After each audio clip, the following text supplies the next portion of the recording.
পবিত্র মুখটারে তোকে বাবার তোকে বাসার টয়লেট বানাইছো, হ্যাঁ? এটা কি কোনো কথা?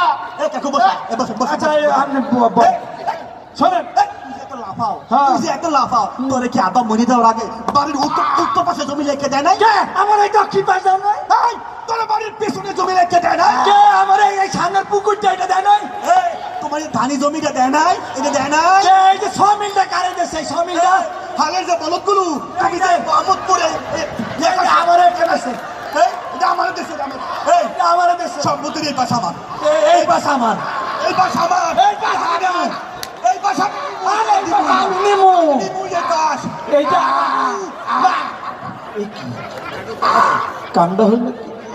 ও কাকু, আপনি এখানে কেন? মুরব্বী মানুষ, আপনার চেয়ার কোথায়? এই আপনি কাকু নিচে কেমনি? আপনি মুরব্বী মানুষ এইখানে শুয়ে রয়েছেন, আমরা একটা বিচার ব্যবস্থা করবেন, আপনি এখানে কেন? কি কয়? আমার তোরা মাফ করে দে। কাকু এটা করি না, ভুলেও করি না, ভুলেও করি কাকু না। আপনি হইলেন কি আমাকে এলাকার কমিশনার, হ্যাঁ। আপনি যদি এইটা সমাধান না করেন কে করবে? আর আপনি যে আমাকে পা দিলে মাপসান, মানুষ দেখলে কি করবে? এই, তুই দেখছি না? আমি তো কেমনে কমিশনার হই, হ্যাঁ? হ্যাঁ? তোরা কি আমার ভোট দিছস? আরে আপনি তো হইলেন গিয়ে রাতের বোর্ডের কমিশনার। এই, ভোট না দিলে কি হয়েছে? ভোট কেন্দ্র রাতে বেলা পাহারা দিছি না? আমি তো বিচার করতে পারুম না, আমরা তোরা মাফ করে দে।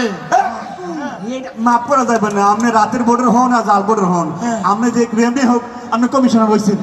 এই সম্পত্তির বন্টন করতে হবে, সম্পত্তির এই পাশ আমার, এই পাশ আমার, এই ধানি জমিটা এটা আমার, এই যে আমার, পিছনেরটা আমার, এই যে আমি খাবো, সামনেরটা আমার। আরে কাকু দাঁড়ান, এইটাও আমার।